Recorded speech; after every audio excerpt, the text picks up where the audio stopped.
tiny creatures are building a big future.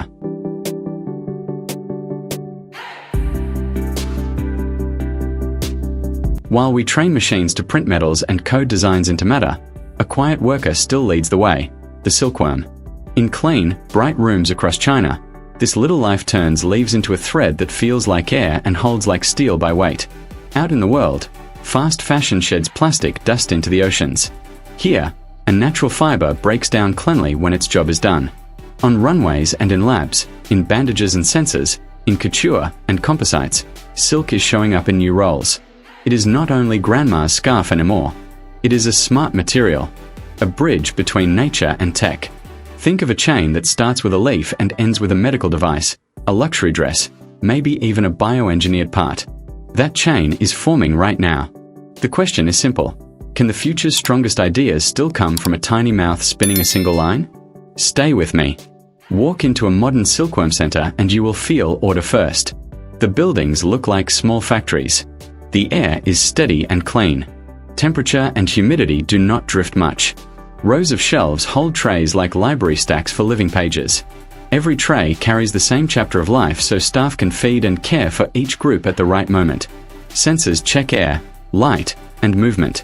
Fans keep flow gentle, not harsh. Floors stay dry and spotless. The aim is simple. No stress, no sudden change. Calm worms spin better silk. Food is the second rule. Silkworms eat one thing, mulberry. The farms that grow these leaves sit close to the rearing rooms so the trip is short.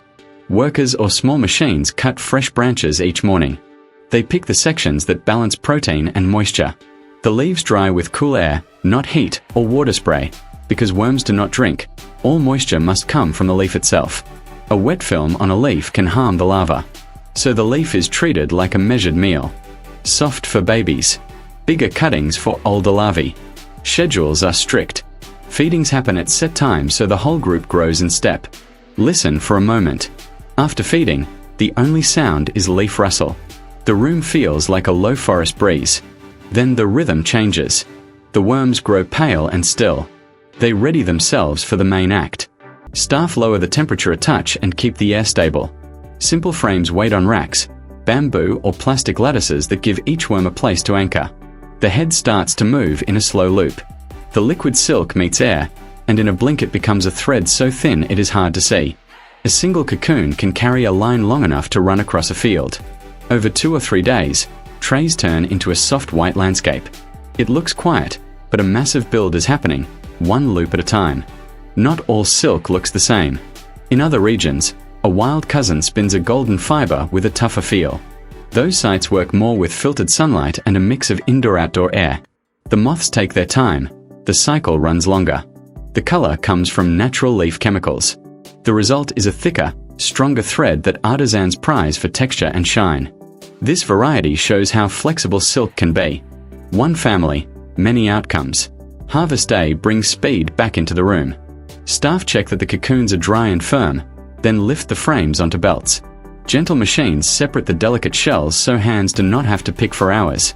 The goal is to touch lightly and keep the fiber whole. Waste stays low when the motion is steady and kind. You hear a soft rattle and a steady hum. No rush, no crush. Next comes sorting by eye. People with trained vision scan for shape, smoothness, and shell thickness. The best way forward is to become a fine thread. To keep the fiber intact, the life inside must stop before it turns into a moth and breaks the strand. Workers use heat or air to pause the change cleanly. Then the cocoons rest in warm water so the gummy outer coating relaxes. Brushes roll slowly across the surface, looking for that hidden end. When the end appears, it slips into a guide and runs to the reel. This part looks almost like magic. Several fine filaments join into one line so the thread is even. The reels pull at a constant speed. The thread gathers on spools with a clean, silver glint. Think of a stream lit by morning sun. That is how the fiber looks under the lamps. A single cocoon gives a long line, but thousands join to make a useful weight for mills. After reeling, the thread gets a light twist, not tight like wool needs, but just enough to hold together without losing that soft drape. A mild wash removes the last of the natural gum and brings out the smooth core of the fiber. Now the feeling changes. It slips through fingers like water. Dyes can be natural or modern, But the slow soak matters more than the formula. Time lets color reach the center of each filament so the tone looks deep, not painted on top. In some workshops, makers still use plant dyes for special patterns. The smell of wood, leaf, and steam fills the room. It is a calm, warm place to stand. Weaving is the final show. In small studios, hand looms beat a gentle rhythm. In big mills, digital looms move with tight control. In both settings, the craft is the same. Thread by thread, a flat line becomes a living surface. The fabric can be light like a whisper or dense with structure. It can shine like still water or glow with a soft matte look. What changes is the way the threads cross and the twist chosen earlier in the process. A tiny choice at the start echoes in the final hand feel. So why does this matter beyond luxury clothes? Because silk is a protein. That means the body likes it. It is biocompatible. It can touch skin without trouble for most people. Makers can shape it as film, sponge, thread, or gel.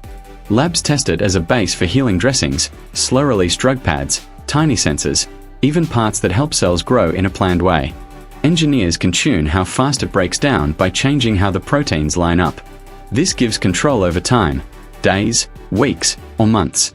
The same fiber that made royal robes now helps doctors and scientists. There is also a clear story about waste. Many synthetic fibers shed tiny plastic bits that flow into rivers and seas. Silk does not do that when it breaks down. It returns to simple building blocks in nature. That does not make it perfect. It still needs land for mulberry and clean water and smart energy use in farms and mills. But the path to a low-impact loop is easier to see here than with petroleum-based threads. Modern sites add better water systems, reuse heat, and track energy so each season uses less than the last. Precision helps both quality and footprint. The jobs matter too. In these centers, rural workers find steady shifts and real training that blends tech with tradition. You need eyes that catch tiny flaws and minds that trust the gauges. Younger hands learn a craft with a future. Older experts pass on the eye test. How a good cocoon throws back light, the dry whisper of a healthy tray, the smooth bite of a perfect twist. New tools do not replace that craft. They scale it, make it safer, and keep families rooted while the industry moves forward. Thanks for staying with me. If you want more stories where nature and technology meet, hit like and subscribe. Tell me what parts surprised you most, the farms, the reeling rooms, or the medical uses. Your comment helps this video reach more curious minds. See you in the next one.